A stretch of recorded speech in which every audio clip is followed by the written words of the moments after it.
Assalamualaikum warahmatullahi wabarakatuh.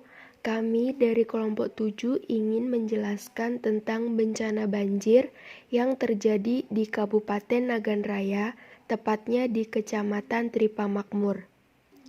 Kami dari kelompok 7 yang beranggotakan Ade Alia Mulyani, Fitria Faradila, Meli Puspita Aziz, dan Puput Ratnasari. Baik, untuk pengertian dan penyebab banjir akan dijelaskan oleh Fitria Faradila. Kemudian, mitigasi sebelum banjir dan hal yang dilakukan setelah banjir akan dijelaskan oleh Meli Puspita Aziz. Dan kerentanan banjir dan mencegah banjir akan dijelaskan oleh Ade Alia Mulyani. Dan yang terakhir, kesimpulan akan dijelaskan oleh Puput Ratnasari. Baik, langsung saja kepada Fitria Faradila, kami persilahkan. Assalamualaikum warahmatullahi wabarakatuh. Perkenalkan, nama saya Fitria Faradila. Jadi di sini saya akan mempresentasikan tentang pengertian dari banjir. Jadi, banjir adalah peristiwa bencana alam yang terjadi ketika aliran air yang berlebihan merendam daratan. Pengarahan banjir Uni Eropa mengartikan banjir sebagai perendaman sementara oleh air pada daratan yang biasanya tidak terendam air, dalam artian yaitu air mengalir. Jadi, banjir adalah suatu peristiwa di mana aliran air yang mengalir dalam jumlah banyak atau berlebihan sehingga dapat merendam sebuah daratan. Selanjutnya yaitu ada penyebab terjadinya banjir.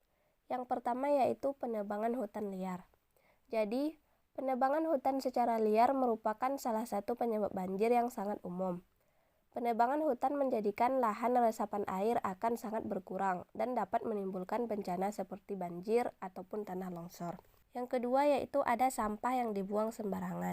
Penyebab banjir yang sering kita tidak sadari adalah kebiasaan kita akan membuang sampah sembarangan. Sampah yang dibuang sembarangan, contohnya di sungai, akan dapat mengakibatkan mampetnya aliran air dan akibatnya air sungai akan meluap.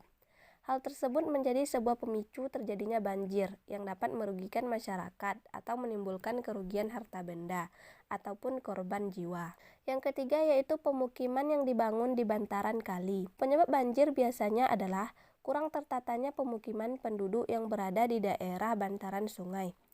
Hal negatif yang dapat timbul akibat tersebut adalah dapat membuat pendangkalan sungai karena kebiasaan buang sampah yang dilakukan para warganya dan dibuang langsung ke sungai.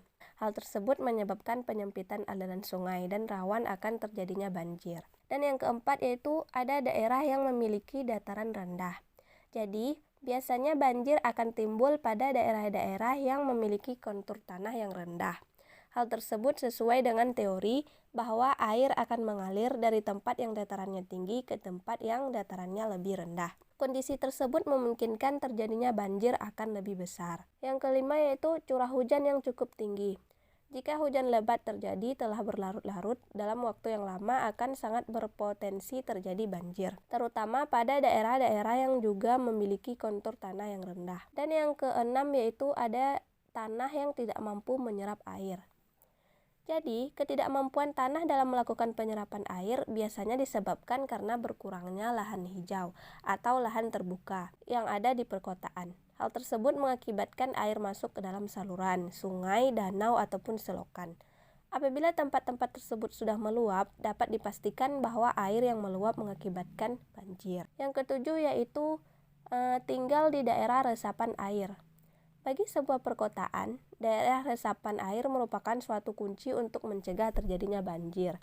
Namun, kebanyakan saat ini daerah resapan air di perkotaan telah beralih fungsi sebagai pemukiman warga. Akibatnya daerah resapan air akan semakin sedikit dan akan memicu potensi banjir lebih tinggi pada saat datangnya musim penghujan. Baik, saya Meli Puspita Aziz akan menjelaskan tentang mitigasi sebelum bencana banjir. Yang pertama, tidak membuang sampah sembarangan, membersihkan halaman rumah dari sampah, dan membersihkan selokan agar tidak tersumbat. Mitigasi saat terjadinya banjir, mengambil kain dan membersihkan bagian rumah yang terkena banjir, dan tidak bermain dengan banjir karena banjir merupakan air kotor. Mitigasi setelah terjadinya banjir, lebih berhati-hati saat bencana banjir datang lagi, dan membersihkan sisa-sisa kotoran akibat banjir. Selanjutnya, hal-hal yang dilakukan setelah bencana banjir. Yang pertama, membersihkan tempat tinggal dan lingkungan rumah. Kedua, gunakan selalu alas kaki. Ketiga, bersihkan lumpur. Keempat, cek kualitas air. Kelima, mengecek peralatan elektronik. Keenam, periksa kondisi kendaraan yang terendam banjir. Dan yang ketujuh, pastikan kesehatan. Saya Ade Alia Mulyani. Di sini saya akan menjelaskan tentang kerentanan banjir. Yang mana maksud dari kerentanan banjir itu memperkirakan daerah-daerah yang mungkin menjadi sasaran banjir. Wilayah yang rentan banjir biasanya terletak pada daerah datar, dekat dengan sungai, berada di daerah cekungan, dan di daerah pasang surut air laut. Bisa kita lihat salah satu contohnya yaitu di Desa Mandua, Kecamatan Tripamakmur. Desa Mandua, Kecamatan Tripamakmur, Kabupaten Nagan Raya ini sangat rentan akan terjadinya banjir. Apalagi saat hujan deras turun, pasti air sungai akan cepat sekali meluap. Ditambah lagi, letak desa ini tepat di pinggir sungai. Ditambah lagi banyaknya pohon sawit yang tidak dapat menyerap banyak air. Kemudian tidak ada resapan air dan juga banyak bangunan rumah yang berada di dekat sungai. Sehingga itulah yang membuatkan di desa ini cepat sekali terjadinya banjir. Selanjutnya, saya akan menjelaskan tentang cara mencegah banjir. Dalam pencegahan banjir ini mungkin banyak cara yang dapat kita lakukan. Namun ini merupakan hal yang sederhana atau yang dapat kita lakukan dalam kehidupan sehari-hari. Yaitu yang pertama, buang sampah di tempatnya. Memang terdengar sepele, tetapi jikalau kita membuang sampah sembarangan dapat benar-benar berpotensi menyebabkan banjir. Bahkan jika sampah tidak dibuang di sungai sekalipun, sampah yang berserakan di jalan serta di tempat-tempat lainnya dapat terbawa angin hingga ke permukaan air. Atau jika hujan, sampah-sampah tersebut akan tersapu air hujan ke got dan saluran-saluran air.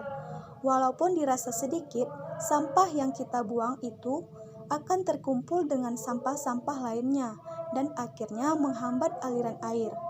Air akan menciptakan genangan yang dapat mengakibatkan banjir. Jadi untuk itu mulai sekarang buanglah sampah pada tempatnya walaupun sekecil apapun itu. Selanjutnya yaitu tanam pohon atau tanaman di sekitar rumah. Sudah menjadi pengetahuan umum kalau pohon dan tanaman hijau dapat turut mencegah banjir. Namun bagaimana sebenarnya cara vegetasi tersebut menyelamatkan lingkungan? Tanaman akan menancapkan akarnya ke dalam tanah. Lubang yang dihasilkan akar tersebut menjadi jalur bagi air untuk masuk ke dalam tanah lebih jauh. Tanpa tanaman, air hujan kerap kali tidak menembus tanah secara dalam karena bebatuan yang menghalanginya, sehingga jumlah air di permukaan semakin banyak dan meningkatkan potensi banjir. Jadi marilah kita menanam tanaman sebanyak-banyaknya untuk menghindari terjadinya banjir. Yang terakhir, buat lubang biopori dan sumur serapan. Membuat lubang biopori dan sumur serapan juga mengurangi potensi banjir karena air akan terserap ke tanah, terutama di lingkungan dengan permukaan tanah yang dilapisi dengan aspal secara dominan. Selain itu, langkah ini juga dapat meningkatkan jumlah air tanah di daerah yang kini kian menipis. Jadi, kesimpulannya, banjir merupakan peristiwa terbenamnya daratan yang biasanya kering karena volume air yang meningkat. Banjir dapat terjadi karena peluapan air yang berlebihan di suatu tempat akibat hujan besar, peluapan air sungai, atau pecahnya bendungan sungai. Di banyak daerah yang gersang di dunia, tanahnya mempunyai daya serapan air yang buruk atau jumlah curah hujan yang melebihi kemampuan tanah untuk menyerap air. Ketika hujan turun, yang kadang terjadi adalah banjir secara tiba-tiba yang diakibatkan terisinya saluran air kering dengan air. Itu semua juga bisa karena ulah manusia yang suka membuang sampah sembarangan, menebang pohon sembarangan, dan tidak membuat aliran air. Demikian yang dapat kami sampaikan, lebih dan kurang kami mohon maaf. Kami akhiri. Wassalamualaikum warahmatullahi wabarakatuh.